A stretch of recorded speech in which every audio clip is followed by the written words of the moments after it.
बिस्मिल्लाहिर्रहमानिर्रहीम। मैं हूं नवी सत्ती और आप देख रहे हैं मेरा डिजिटल प्लेटफॉर्म।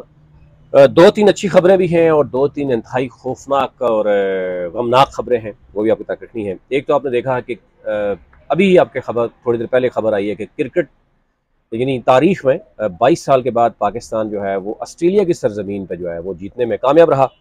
और ज़ाहिर है ये खबर ज़देआम है, खबर ज़बान ज़देआम है। दूसरा, कोयटा में इंतहाई ख़तरनाक आपने देखा कि जो धमाका हुआ रेलवे स्टेशन में, अभी तक जो है वो 30 से ज़ायद अमवात बताई जा रही हैं, तकरीबन 100 के करीब से ज़ायद ज़ख्मी हैं।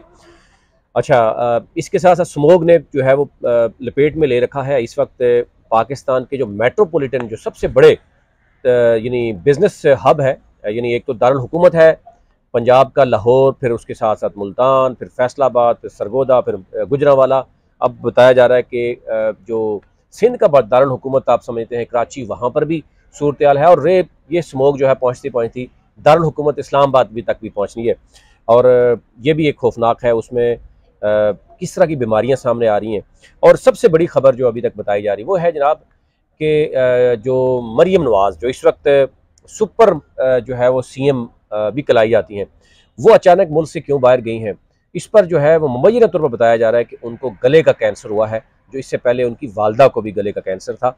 और आपने देखा होगा 10 से 15 दिन पहले जब वो उनके बारे में ये बताया गया, और मरियम औरंगज़ेब ने एक प्रेस कॉन्फ्रेंस की थी कि मैडम CM जो है वो उनको गले की जो है वो बीमारी है, या उन्होंने कहा जी गले का इशू है, इसलिए वो 1-2 दिन रेस्ट पे गई। उन्होंने जो है वो बाकायदा तौर पर चेकअप करवाया। और अब ये भी कहा जा रहा है कि पाकिस्तान किडनी और लीवर ट्रांसप्लांट जो PKLI है, वहाँ से उनका बाकायदा तौर पर चेकअप हुआ। डॉक्टर्स ने जो इनके ख़ानदानी डॉक्टर हैं उनको बताया, यानी डॉक्टर अदनान। और उसके बाद ये कहा जा रहा है कि इसको खुफिया रखा गया। और जो नवाशिफ साहब हैं, फिर उनके भाई हैं, फिर डॉक्टर अदनान हैं, इन्होंने जो है वो पहुँचना कहा। अब ये भी बताया जा रहा है, अब जब इसमें देखा कि जो पाकिस्तान एयरफोर्स है उसका एक खुसूसी तैयारे से मरीम नवाज़ को जो है वो जेनेवा में पहुंचाया गया।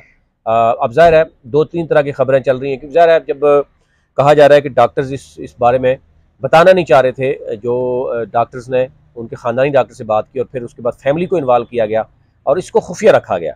लेकिन ज़रा ये बता रहे हैं कि जो हमज़ा शहबाज हैं उनसे किसी ने गुफ्तगू भी की और उसके बाद ख़ानदान में ये गुफ्तगू चली और इससे खबर भर बाहर निकली। और जिसके बाद हम देख रहे हैं कि इसको जो है वो मुख्तलिफ जो जर्नलिस्ट हैं उन्होंने भी अब बात करनी शुरू कर दी है। अब एक तो ये कहा जा रहा है कि इस पर जब तक मरियम नवाज़ के डॉक्टर या मरियम नवाज़ खुद या उनके जो तर्जमान है, इतनी बड़ी गवर्नमेंट है, वो अगर जब तक प्रेस रिलीज़ या प्रेस कॉन्फ्रेंस नहीं करेंगे तो ज़ाहिर है ये चीज़ चलती रहेगी। लेकिन क्योंकि इसको इसलिए जोड़ा जा रहा है कि चंद दिन कबल बाकायदा तौर पर, क्योंकि हम भी जानते हैं कि मरियम औरंगज़ेब ने ये बात की थी कि मरियम नवाज़ जो है यानी वज़ीर-ए-आला जो है उनको गले का जो तकलीफ़ है। और फिर आपने देखा होगा स्मोक की वजह से भी मामलात हैं पूरे। इस वक्त आपको पता है पंजाब के बड़े जो अजला हैं वहाँ पर अब ये बताया जा रहा है, जो रिसर्च सामने आई है कि 12 से 15 साल की जो औसत इन लाइफ है वो कम हो रही है। और जिसकी वजह से बहुत से बिजनेस कम्युनिटी के लोग हैं वो समझते हैं कि वो जो दफातर हैं वो लाहौर से शिफ्ट कर रहे हैं। और अब ये भी खबरें चल रही हैं। फिर इसी वजह से तनकीद का निशाना भी बनाया गया मरीम नवाज़ को कि वो और नवाज शरीफ जो दोनों जो है वो पूरे पंजाब भर की 14 करोड़ आवाम को छोड़कर जो है मुल्क से बाहर चले गए। और ये वक्त था जब उनको इधर होना चाहिए था। लेकिन ज़ाहिर है जो उनके ख़ानदानी ज़राए बता रहे हैं कि मरीम नवाज़ का इस वक्त मुल्क से बाहर जाना जो है वो सवालिया निशान इसलिए बन रहा था क्योंकि एक तो स्मोक का मामला था, दूसरा जो है कि कुछ ब्यूरोक्रेसी के मसाइल थे। इस वक्त मरीम नवाज़ अगर खुद चाहती तो कभी भी ना जाती। इसका मतलब है कुछ ना कुछ मामला है जो शायद अभी तक बताया नहीं जा रहा। और फिर ये भी कहा गया कि क्योंकि उनकी वालदा जो थी उनको भी गले का कैंसर था और इसी वजह से उनकी डेथ भी हुई। तो मरीम नवाज़ के हवाले से भी, क्योंकि ये खबरें पहले गर्दिश करती रही हैं कि उनको गले का इशू है, वो गला चेक कराने के लिए, आपको याद होगा कि वो अब जब अपोजिशन में थी उस वक्त भी चेकअप के लिए वो बाहर गई थी। अभी कहा जा रहा है गुज़िश्ता कहीं 3-4 माह से उनके जो गले में, यानी अब थायराइड की बात की जा रही है कि गले में जो है वो मुख्तलिफ तरह के जो इन्फेक्शंस था और वो बढ़ता हुआ और उनको यानी गुफ्तगू करने में भी कुछ मसाइल थे, इस वजह से उनको चेकअप करवाया गया। चेकअप के फ़ौरन बाद वो मुल्क से बाहर चलेगी। अब ये कहा जा रहा है कि उनकी जो भाई हैं, एक भाई पहुँचे हैं, पता नहीं दूसरे भी पहुँचने वाले थे, फिर उनकी फैमिली थी, फिर डॉक्टर जो अदनान है वो भी उनके साथ है, नवाज शरीफ साहब लंदन से वहाँ पहुँचे जेनेवा में, और मरीम नवाज़ डायरेक्ट गई।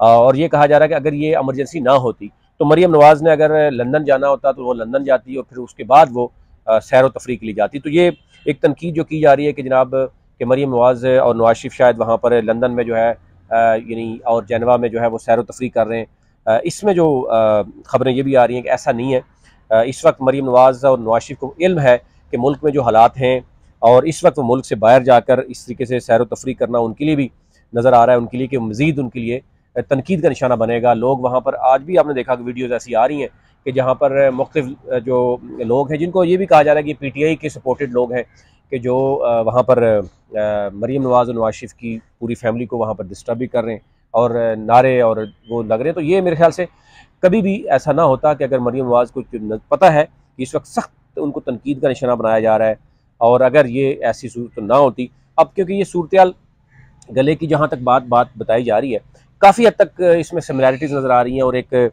बताया जा रहा है, लेकिन इसकी तस्दीक या तरदीद अभी तक ख़ानदानी ज़राए की तरफ से कोई नहीं आई। अब ये कहा जा रहा है कि जो यहाँ पर लाहौर में मौजूद है उनकी टीम, उनसे जब रब्ता किया गया तो उन्होंने कहा जी जब तक डॉक्टर अदनान जो है वो कोई प्रेस रिलीज़ या प्रेस कॉन्फ्रेंस नहीं करेंगे तो फिर उस वक्त तक जो है बताया जाएगा। तो ये ओवरऑल सूरत थी। अच्छी खबर आपको बताएं कि पाकिस्तान 22 दिन के बाद जो है वो क्रिकेट जो है वो जीतने में कामयाब रहा ऑस्ट्रेलिया की सरजमीन पर। लेकिन बुरी खबर है, पाकिस्तान में कोयटा में जो धमाकों का सिलसिला दोबारा शुरू हुआ। अभी तक पाक आर्मी के जवान जो है वो बताया जा रहा था कि 20 तक तो वो हैं जो वहाँ पर शहीद हुए हैं और उस पर ज़रा मुख्तलिफ तरह की खबरें आ रही हैं। बाहर से कुछ और तरह की खबरें आ रही हैं कि पाकिस्तान में ये फेलियर है, हमारी जो इंटेलिजेंस हैं एजेंसीज़ हैं उनका फेलियर है कि ये पहले उनको इस चीज़ का इल्म क्यों नहीं हो रहा कि